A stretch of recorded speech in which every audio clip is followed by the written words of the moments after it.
저렇게 혹이 저만큼 클 수도 있어요. 암은 확실하게 다 없애야지 세포 한 마리가 남아도 다시 창궐하게 되는 거예요. 개똥쑥? 사자밭 쑥인가? 그 한약을 먹으면 이제 낫는다. 뭔가 가능성이 있는 얘기인가요?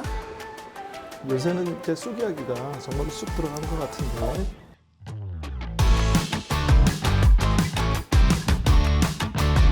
여러분 안녕하세요. 이젠 익숙하시죠? 갑상선 브로스의 빅브라더 장항석 교수님, 영브라더 장호진 교수님을 모셨습니다. 안녕하세요. 안녕하세요. 안녕하세요. 오늘의 주제는 갑상선에 생긴 양성 종양의 치료법에 대해서 배워볼 건데요. 처음 들어보신 분들이 있을 수 있으니까 한번 설명해 주시겠어요? 네, 제가 해드리죠. 양성종양이란 말은 암의 반대말이라고 보시면 돼요. 그럼 이해가 쉬울 거예요. 암이 아닌 종양이고 영어로 비나인 튜머라고 합니다. 그게 나쁜 게 아니기 때문에 크게 걱정할 필요는 없다고 이렇게 생각을 하시면 돼요. 근데 오늘의 주제가 양성 종양의 치료잖아요. 걱정할 것도 없고 그냥 내버려두면 되는데 왜 치료를 해야 되는 건가요? 일단 이게 암이 아니기 때문에 목숨이 왔다 갔다 하는 그런 건 아니고, 근데 이게 암이 아니더라도 치료가 필요한 경우는 있겠죠? 그런 경우는 제가 뒤에 좀 설명을 드릴게요. 제가 조사를 해보니까 갑상선 호르몬 약을 먹으면 혹을 작게 만들 수 있다는 얘기가 있었는데 제가 잘 찾았나요?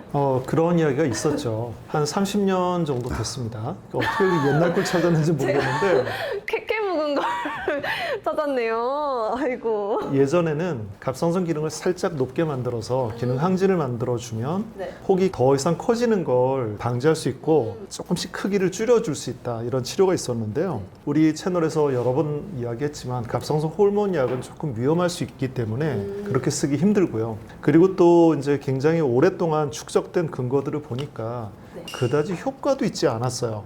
그래서 그런 치료들은 뭐 더 이상은 사용되고 있지는 않고요. 예, 오래된 개념인데 뭐 그래도 잘 찾았네요. 네. 약간 거저먹는 칭찬을 들은 것 같긴 한데 그러면 어떤 경우가 치료가 필요한 건가요? 일단 크기가 가장 문제가 돼요. 일단 크기가 크면 아까 처음에도 설명을 제가 드렸듯이 저 그림에도 잘 나오네요. 저렇게 혹이 저만큼 클 수도 있어요. 저렇게 되면 기도도 누르고 식도도 누르고 동맥이나 경정맥 같은 게 눌려서 두통도 올 것이고, 하여튼 그거 눌러서 오는 컴프레션 심텀이라 해서 압박감이 굉장히 심할 겁니다.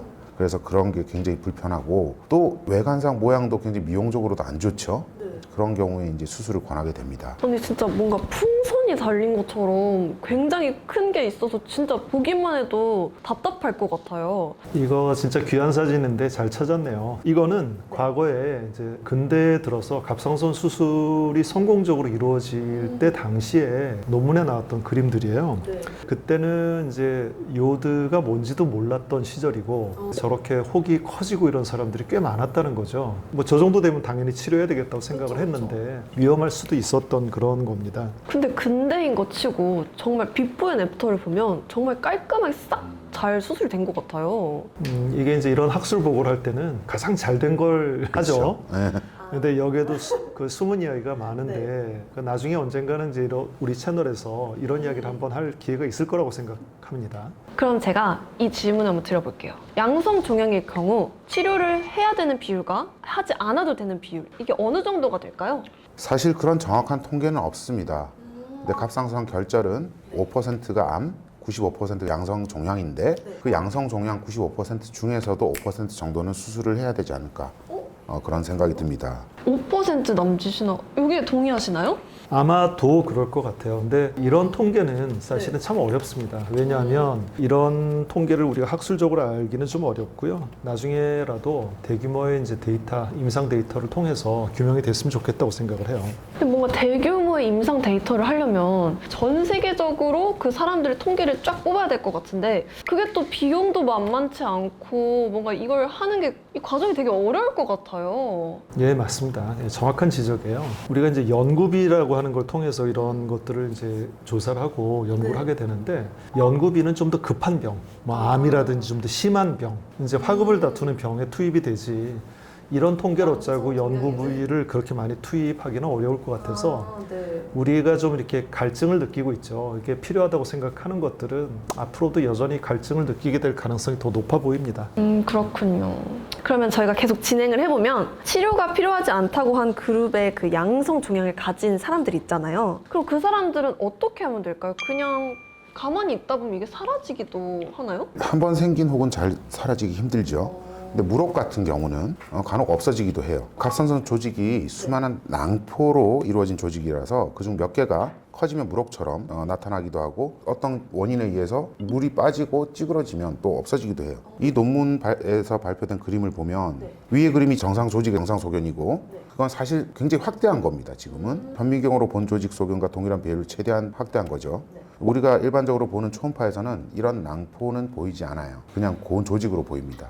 마치 모래사장에 모래알이 보이지 않고 노란 모래사장만 보이듯이 갑상선 조직은 이런 물방울 같은 낭포가 수없이 많이 모인 조직이라고 보시면 돼요. 그런데 이런 낭포가 커지면 아래 사진처럼 되는 겁니다. 저렇게. 이게 소위 말하는 물혹이죠. 즉 낭종이라고도 말을 해요. 근데 확실히 이렇게 그림을 보니까 이해가 쏙쏙 되는 것 같아요. 환자들한테도 이 사진들을 계속 보여주면서 설명을 하면 훨씬 쉬울 텐데 맞죠? 뭐 그럼 얼마나 좋겠어요. 근데 외래 한번 와보신 분들은 알겠지만 굉장히 바쁘고 시간이 촉박하기 때문에 뒤에 분들을 기다리고 계시고 또 어떤 분들은 항의도 하시고 왜 안 봐, 빨리 안 봐주냐고 그런 와중에서 이렇게 이런 환경을 만들면 얼마나 좋겠어요. 사실 그게 참 안타깝죠. 그러니까 어떻게 하겠어요? 저희가 더 열심히 해야죠. 하나, 둘, 셋, 화이팅! 파이팅. 저희가 더 열심히 하도록 하겠습니다, 여러분. 그러면 양성 종양일 때도 수술을 권유할 수 있다고 하셨잖아요. 그런 분들은 왜 수술해야 되는 걸까요? 뭔가 억울할 것 같아요. 저 사람들은 양성 종양이어서 안 하는데 나는 같은 양성 종양인데 왜 수술해야 되지? 이런 생각 들 것 같아요. 그건 제가 말씀드릴게요. 저희 기관에서 발표한 논문이에요. 상당히 이제 인용이 많이 되고 있는 논문인데 저희 기관을 방문한 환자 900명을 대상으로 4cm가 넘어가는 큰 혹을 가진 123명이 있었는데 4cm면 한 요 굉장히 정도? 크죠. 갑상선은 제일 두꺼운 부분도 3cm가 넘어가기가 쉽지 않아요. 그러니까 갑상선 조직이 작다 보니 4cm가 작게 느껴지지만 굉장히 큰 혹이에요. 그렇죠. 갑상선에서는.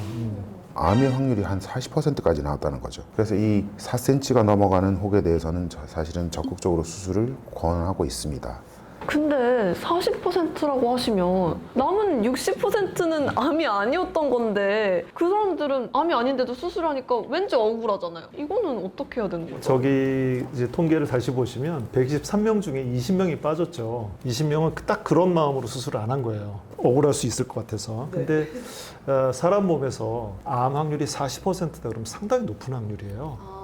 그래서 우리가 보통 이제 그냥 지켜봅시다, 뭐 가지고 살아도 됩니다 할 때는 5% 미만의 위험할 확률이 있으면 그럼 지켜보라고 하고요. 저렇게 40%면 수술해야죠. 그건 아무도 알 수 없으니까. 그래도 뭔가 확 시원하지 않고 뭔가 답답한 느낌이 계속 있는 것 같아요. 좀 더 확실한 방법 없을까요? 보통 제가 이제 저런 고이터라고 그러는데 저런 수술 좀 많이 하는데 4cm 이상 되는 혹을 갖고 계신 분들은 이 혹이 점차 자라지 줄어들진 않아요. 결국에는 목 앞으로 튀어나온다던가 이쪽 심혈관 쪽으로 내려간다던가 결국 그렇게 해서 수술하시는 분이 많고요. 만약에 이렇게 뭐 이렇게 청진기만 목에다 갖다 대도 수술해야 됩니다라고 판단을 내려주면 얼마나 좋겠어요. 너무 좋을 것 같아요, 진짜. 현재까지는 그런 건 없습니다. 아닙니다. 그렇죠. 미래에는 현재는 아니고요. 미래에는 네. 아직도 과학이 발전하려면 아직 많이 남은 생각이 드는데 제가 사실 비과학적인 그런 얘기도 하나 들은 게 있어요. 예전에 그 개똥쑥? 사자밭쑥인가? 그게 되게 유명했다고 해요. 그 한약을 먹으면 이제 낫는다. 이거 뭔가 가능성이 있는 얘기인가요? 그 이야기 많이 들었는데 요새는 이제 쑥 이야기가 정말로 쑥 들어간 것 같은데. 오, 쑥 이야기가 쑥. 오, 뭐죠? 혹시 유머? 재밌지 않았나요? 정말 안타깝네요, 여러분. 예전에 고전 뭐 유머 1번지라든지 쇼비드 잡기 이런 데 많이 나왔던 라인이에요. 아니 그것도 언제적 그 저 어릴 때. 둘 다 너무 안타깝습니다. 지금 살짝 제가 좀 무리를 한 것 같습니다. 미안합니다. 한약 얘기도 쑥 들어가고 쑥 이야기도 쑥 들어갔다고 치고 제가 다시마도 들었었는데 다시마는 아닌 거죠? 저희가 많이 앞에서 얘기했다시피. 예, 다시마 역시 아닙니다. 저번 시간에 말씀드렸던 것 같은데요. 요오드 섭취가 부족한 내륙지방, 스위스, 몽골, 뭐 이런 중앙아시아 지역의 내륙 지방에서는 갑상선 종대 즉 고이터가 생기면 요오드를 주고 보기도 합니다. 하지만 우리나라에서는 3년이 바다이고 너무나 식습관에서 요오드 섭취가 많은 나라에서는 그건 아니에요. 과하게 되죠. 그럼 음식도 뭔가 효과가 없고 결국 수술이라는 건데 저희가 수술은 가장 최후로 두고 싶잖아요. 왜냐면 가장 피하고 싶고 그래서 제가 들은 걸로는 고주파 그리고 레이저 치료가 있다고 들었어요. 얘네들도 꽤나 효과가 있는 편인가요? 자, 물론 그런 치료를 하기도 합니다. 저게 이제 고주파 치료기인데 바늘 두께는 지난 시간에 제가 보여드렸던 이 총생건 바늘 정도의 크기거나 조금 더 굵을 거예요. 조금 더 굵다고요? 굵을 수 있어요. 이거는 조금 더 굵을 수 있고 최악이야. 이 바늘 끄트머리를 종양에다가 찔러서 태우는 거죠. 바늘이 들어간 모습과 빨갛게 변하는 모습, 저게 열이 가해지는 거예요. 열이 가해지면서 저 종양을 조금씩 태워가는 겁니다. 저걸 확대해서 보면 저렇게 혹을 다 태우는 거죠. 그래서 6개월 후가 되면 저렇게 줄어들게 됩니다. 혹이.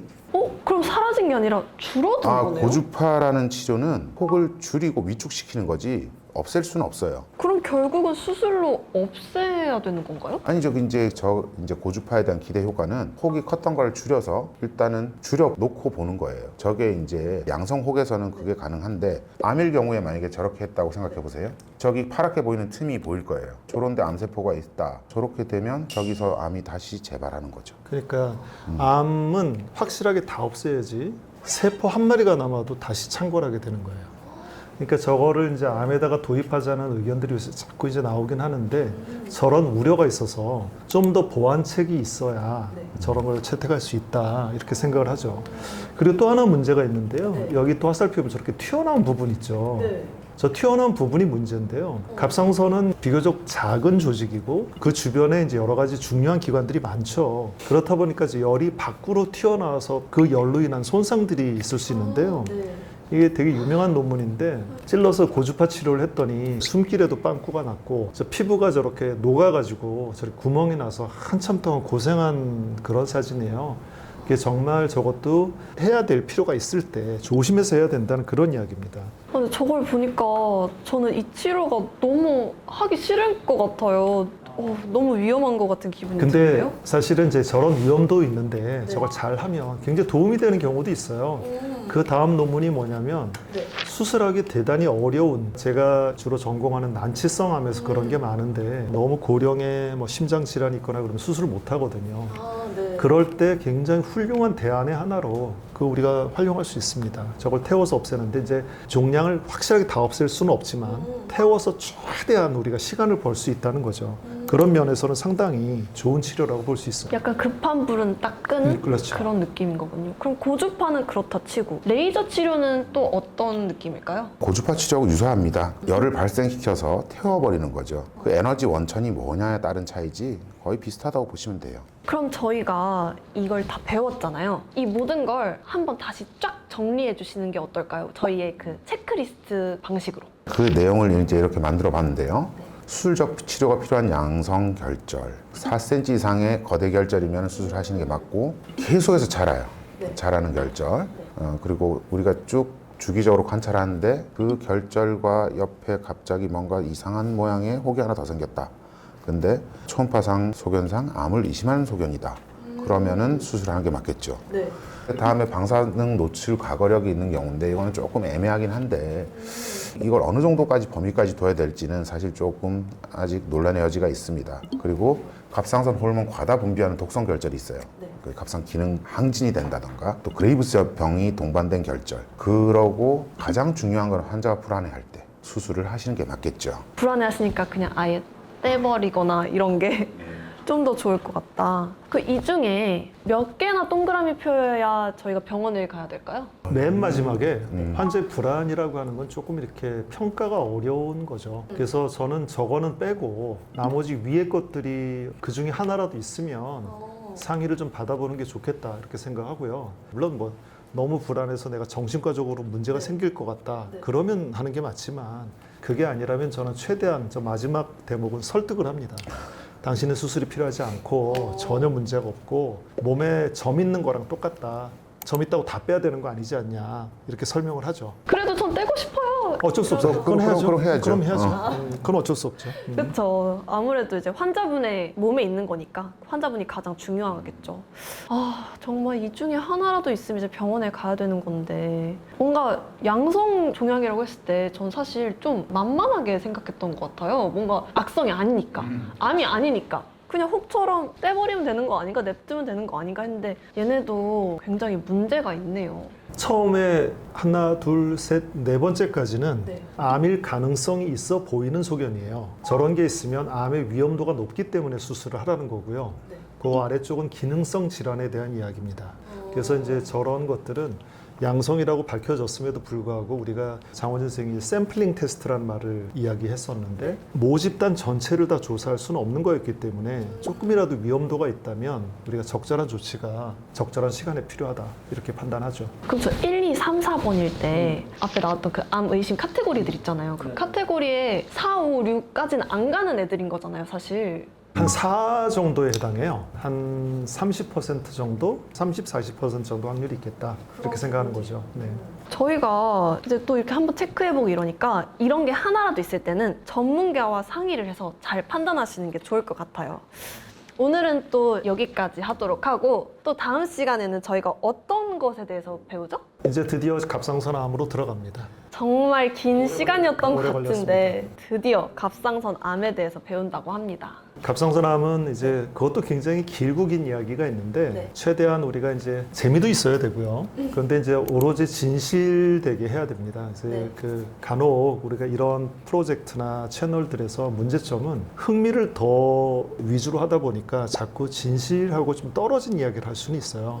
우리 채널은 그런 면에서는 좀 재미가 부족할 수 있는데 진실한 이야기를 하려고 하고요. 이제 갑상선암이 왜 생기납니다. 7번째 이야기는 그거에 대한 이야기를 해보고 싶습니다. 아까도 보셨다시피 쑥이 쑥 들어갔다는 유머밖에 할 줄 모르는 저희 교수님들이 유머는 조금 없으세요. 하지만 진실성만큼은 저희가 보장해 드리도록 하겠습니다. 그럼 여러분 계속 쭉 구독해 주시고 계속 쭉 지켜봐 주세요. 교수님들 오늘도 고생 많으셨습니다. 네, 감사합니다. 감사합니다. 감사합니다.